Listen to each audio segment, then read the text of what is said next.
त्रिकोणमिति के पहले चैप्टर का सवाल नंबर 9 में कोण बी समकोण है त्रिभुज एबीसी के और tan a का मान 1/√3 दिया हुआ है। तो यहाँ पर देखेंगे आप कई विधि से निकाल सकते हैं, लेकिन यहाँ हम सबसे सिंपल विधि को लेंगे। तो आप देखेंगे कि त्रिभुज एबीसी है, तो आप देख लीजिए यह त्रिभुज एबीसी है और यहाँ पर देख लीजिए पहले बी कहाँ है, समकोण है, यहाँ पर बी लिखना पड़ेगा, ए और सी यहाँ लिख देंगे। तो आप जान रहे हैं कि tan a का मान दिया हुआ है 1/√3 है। तो याद रखिए कि यह 1/√3 tan के किसी खास कोण के लिए होता है। तो हम जानते हैं tan 30 डिग्री का मान 1/√3 होता है, तो इसका मतलब है आप इसे tan 30 डिग्री लिख सकते हैं क्योंकि यह स्टैंडर्ड वैल्यू है। कोई अन्य मान होता तो हम लंब बटे कर्ण से निकालते, लंब बटे कर्ण की मदद से लंब बटे आधार की मदद से कर्ण निकालते क्योंकि यह tan है। तो उसके बाद हम लोग साइन और कॉस का मान निकालते और इसको हल कर लेते, इसको सरल कर लेते। लेकिन यहाँ पर स्टैंडर्ड वैल्यू होने के कारण a का मान 30 डिग्री स्पष्ट हो गया है, तो आप यहाँ 30 डिग्री लिख सकते हैं। तो आप समझ सकते हैं यह 90 डिग्री है, यह 30 डिग्री है, तो यह 60 डिग्री बचेगा क्योंकि त्रिभुज के तीनों कोणों का योग 180 डिग्री होता है। तो कोण सी का मान 60 डिग्री निकल गया बहुत ही आसानी से, और a का मान 30 डिग्री पता है क्योंकि tan a का मान 1/√3 पता है। तो आप देखिए कि पहला सवाल कितना आसानी से आप हल कर सकते हैं। sin a cos c cos a sin c। तो आप देखेंगे कि sin a का मान 30 डिग्री, cos c का मान 60 degree, cos a 30 degree, sin c 60 degree लिख सकते हैं, कोई दिक्कत नहीं है। sin 30 डिग्री का मान 1/2 होता है इंटू cos 60 डिग्री का मान भी 1/2 होता है, प्लस cos 30 डिग्री का मान √3/2 होता है और sin 60 डिग्री का मान √3/2 होता है।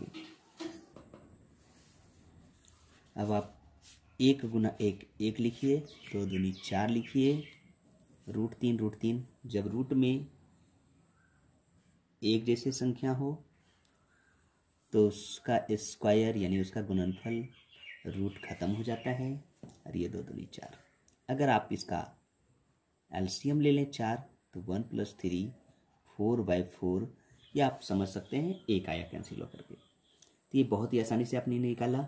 अब हम देखेंगे दूसरा। तो आप देखेंगे कि दूसरा सवाल क्या कहता है। cos a cos c sin a sin c। तो देखिए आप cos a का मान आप 30 डिग्री लिखिए, cos c का मान 60 डिग्री लिखिए, sin a का मान 30 डिग्री लिखिए, sin लिखिए c का मान 60 डिग्री लिखिए। तो cos 30 डिग्री का मान √3/2 होता है, cos 60 डिग्री का मान 1/2 होता है, sin 30 डिग्री मान 1/2 होता है, sin 60 डिग्री मान √3/2 होता है। तो आप ये समझ रहे हैं, यहाँ से आप आगे बढ़िए। 1 गुना √3 2 गुना 2 4, 1 गुना √3 और यह 2 दूनी 4। अब आप देखेंगे √3/4 यह घट करके 0 हो जाता है। तो आप समझ गए हैं कि पहले का आंसर 1 आया और दूसरे सवाल का आंसर 0 आया। तो स्पष्ट रूप से आप इसे समझ गए होंगे। आप इसे लंब और आधार की मदद से कर निकाल करके भी कर सकते हैं। ये मैंने सबसे हल्की और सस्ती विधि का प्रयोग किया है। अब आइए 10वां सवाल में समकोण त्रिभुज PQR में कोण Q समकोण है, तो आप यहाँ एक त्रिभुज बना लें।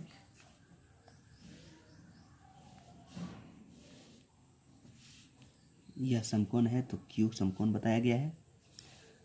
P और R यहाँ डाल सकते हैं। तो दिया हुआ है PQ 5 cm, और अगर QR को x माना जाए तो PR और QR का योग 25 है, तो यह 25 - x होगा। लिख लीजिए आप, PR + QR बराबर 25 है। ये CM में है, तो PR निकालना है तो 25 - QR लिखेंगे, और PR का मान 25 - x होगा, क्योंकि QR को x माना गया है। अब देखेंगे कि कर्ण सबसे बड़ी भुजा होती है, तो PR का स्क्वायर कर्ण का स्क्वायर घटा QR का स्क्वायर बराबर लंब का स्क्वायर। अब यहाँ CM अभी फिलहाल छोड़ दीजिए,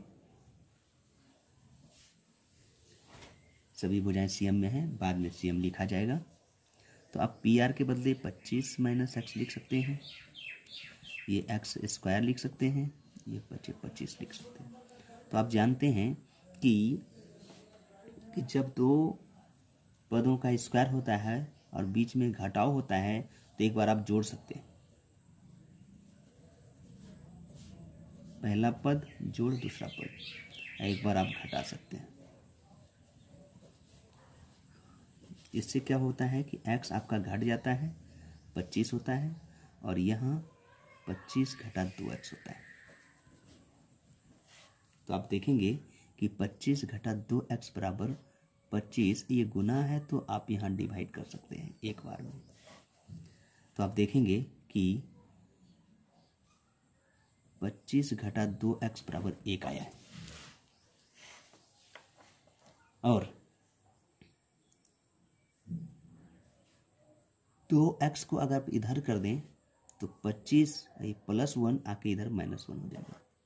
यानी कहने का सीधा अर्थ है कि 24 बराबर 2x लिख सकते हैं, और x का मान 24/2 12 कर सकते हैं। आप यहाँ CM लगा सकते हैं, यानी QR का मान आप निकल चुका है। तो आपके पास QR है, PR है, PQ है। अब आप स्पष्ट रूप से निकाल सकते हैं। तो देखते हैं कि PR 25 - x यानी 12 13 cm, QR x यानी 12 cm, PQ 5 cm। अब आप साइन P निकालना चाहते हैं, हालांकि जानते हैं आप लंब बटे कर्ण होता है, तो यहाँ लंब कौन सी भुजा लेनी है तो P बताएगा। यह P कौन है, तो लंब QR, सामने वाली भुजा लंब होती है, और PR। तो आप देखेंगे कि QR का मान 12 है, PR का मान 13 है। CM आप कैंसिल कर सकते हैं। cos P अगर करते हैं तो आपका आधार बटे कर्ण होता है, तो आप देखेंगे आधार का मान P के हिसाब से, देखिए कौन P, तो लंब ये आधार हो गया PQ, क्योंकि लंब नहीं लेनी है, और कर्ण PR है। तो आप देखेंगे कि हमारे पास PQ जो है 5 cm है, और यह 13 cm है। आप CM छोड़ सकते हैं, कैंसिल हो सकता है। अब 10P लिख सकते हैं, तो 10P लंब बटे आधार। आप जानते हैं कि लंब हमारे पास P के हिसाब से QR होगी, सामने वाली भुजा, और आधार PQ है। तो आप देखेंगे कि QR का मान 12 है, और यह 5 है। इस प्रकार आप sign P, cos P, tan की P का मान निकाल सकते हैं।